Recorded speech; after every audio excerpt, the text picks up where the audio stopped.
Bei mir auch gerade.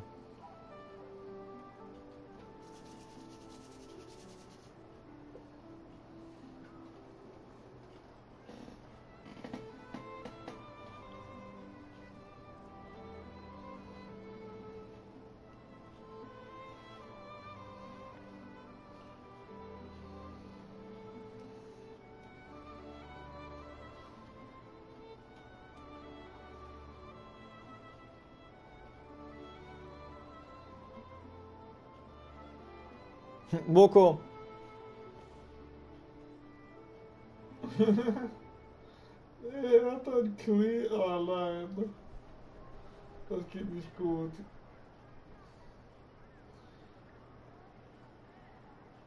Are you my mommy?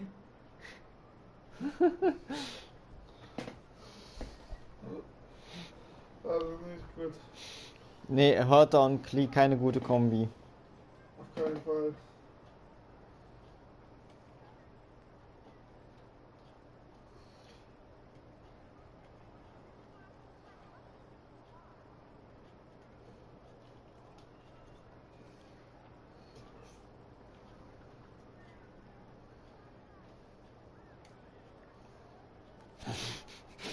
Echt, Boko. Also, hier. Jetzt.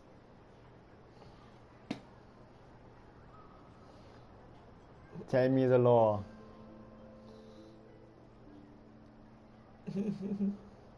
Louise, witzig.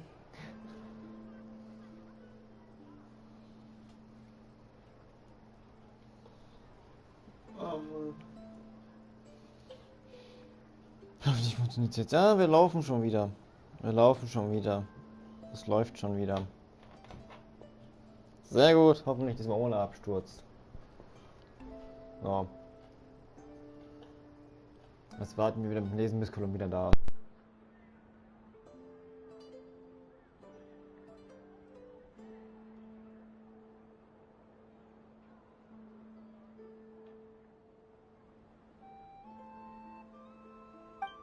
Ah, there she is.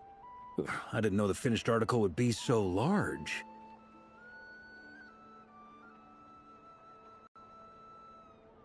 Not to worry, though. All the necessary arrangements have been made. Just let me know once it's ready, and I'll get some people to ship it over. You have my thanks. And over here, we are preparing a very traditional confection.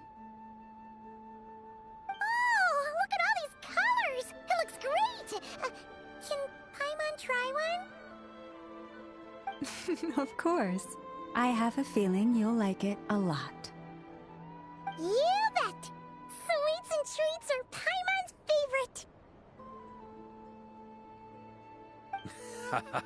If you included those in the Feast of the Moon, I bet Paimon would have joined the Frost Moon Scions by now.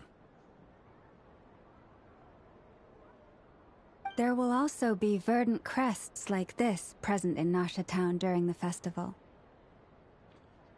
The timing of Moon Prayer Night is not completely set in advance. We make a rough estimate, then observe the changes in the verdant crests and Moon Prayer blossoms to guide us. As such, the wait itself is a fun feature of this particular festival.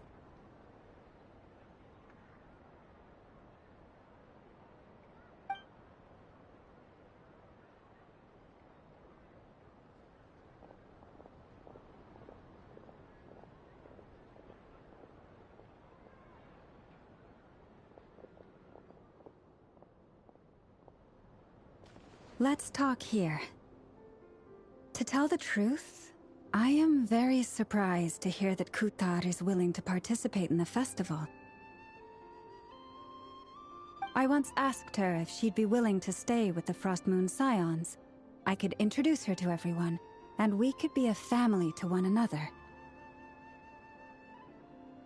She did not answer, but she has not appeared here since. I took this to mean her answer was no, but if that were the case, she would not have accepted this invitation.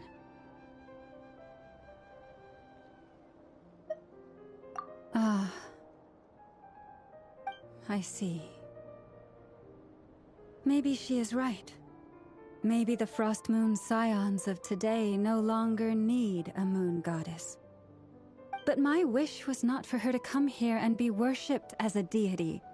I simply wanted to offer her a place to stay. I'm sure she believes that showing herself here might invite Fatui intervention, and as such she does not wish to cause us trouble. But what really pains me about all this is that this is her birthplace. She ought to belong here, yet no one has been able to grant her shelter. I think I'm qualified to weigh in here.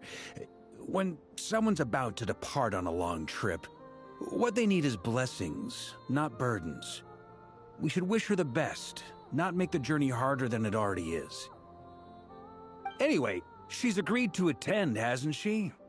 All we need to do is simply respect her decision. I see your point. Yes, she will soon depart after all. Our job is to leave her with some happy memories. Besides, who's to say her journey to the moon is a one-way trip? It's not like she can't come back and visit if she wants, right? Paimon agrees wholeheartedly. Festivals are all about having fun, so let's keep it simple.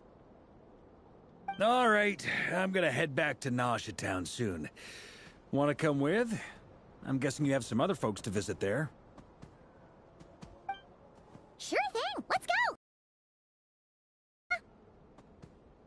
Bye.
Huh?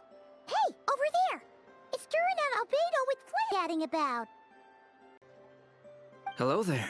It's been a while. Perfect. We have some new volunteers for our investigation. Wait, let me guess. The righteous Lightkeepers are finally ready to hunt down the Abyssal Dragon. Haha. Yes, that...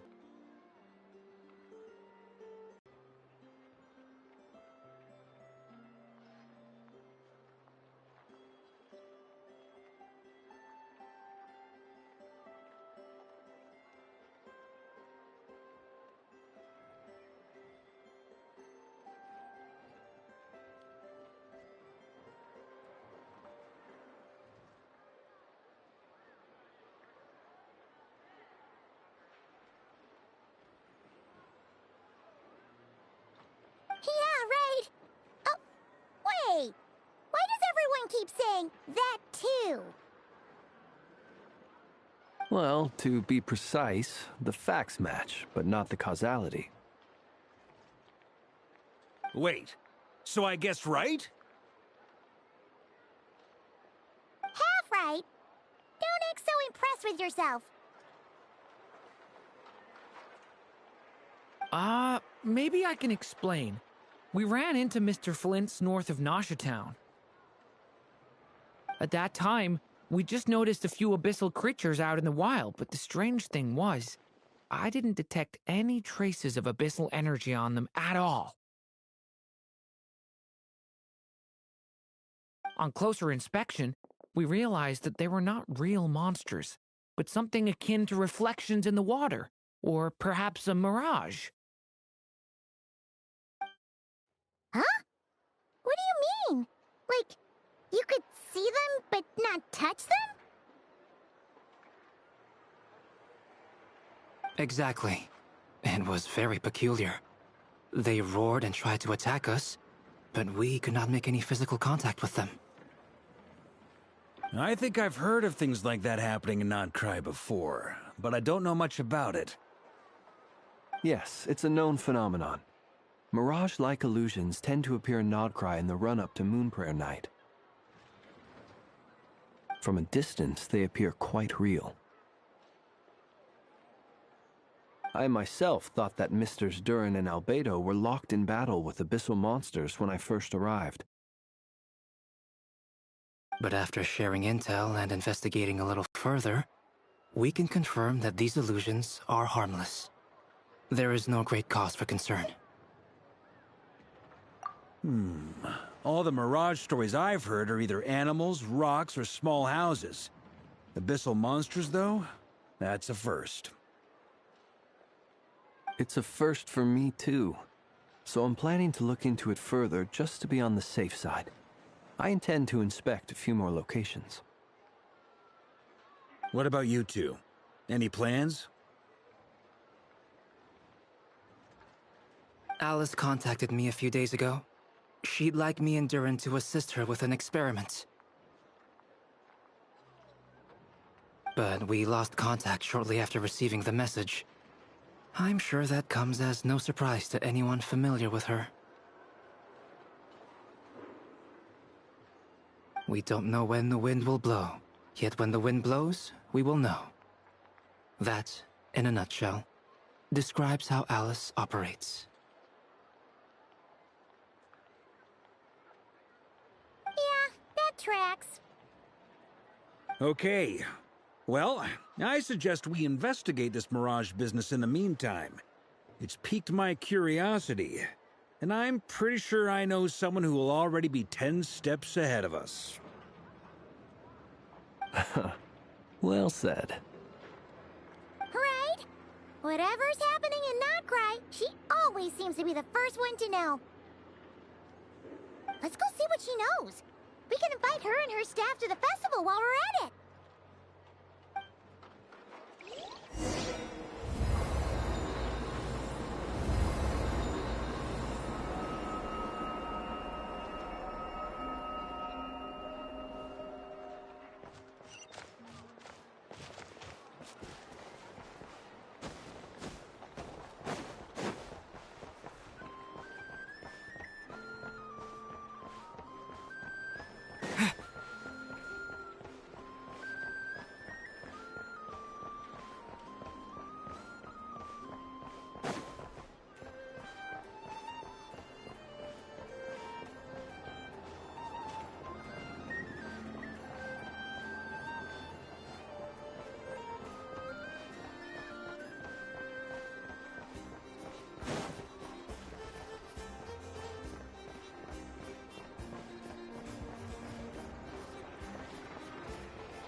You're right, I have noticed. There's certainly something a little fishy about this situation. Only a little. Records indicate that this phenomenon can occur in the days before and following. That said, it has always been a rare sight in the past. The odds of encountering these phantoms are similar to looking up in the night sky, happening to see a shooting star, and managing to make a wish before it disappears. But this time, either everyone's getting lucky, or they're appearing far more frequently than usual. Yehoda's out gathering intel as we speak. In the meantime, let me check off some points of interest. First, the Abyss.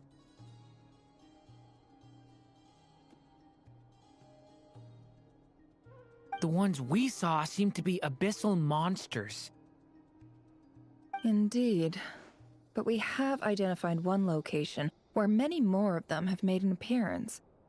And not just monsters, but human phantoms too. Given the scale and nature of the phantoms, it's almost as if someone's last memories are coming to life. Or perhaps the memories of multiple people. Oh.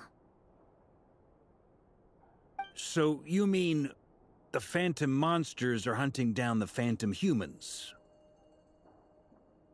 Exactly. The phantoms can interact with each other, but we have no means of intervening. In addition, some of the human phantoms would seem to be from the very distant past. This is clear both from the clothing they wear and the stories they tell. They claim to be from Hyperborea, a name which I've heard from Lauma before. If this is true, it means they must be from 6,000 years ago. Did Paimon hear that right? 6,000 years? It sounds like this merits further exploration. That'd be a big help. I'll leave it with you, Albedo.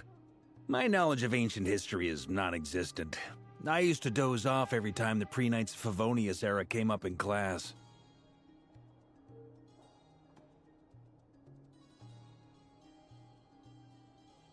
It's quite a miracle that you were able to understand these phantoms' speech, given how long ago they lived. I suppose you're right. But I'll leave the archaeologists to ruminate over that conundrum. As an intelligence broker, my sole interest is in the value of the information I gather. Which, in this case, hopefully means earning myself some good favor with our dear Lady Moonchanter. So calculating. Whew, this intel broker logic always catches Paimon by surprise. Sounds to me like we could split the work up. I think the Abyss and me.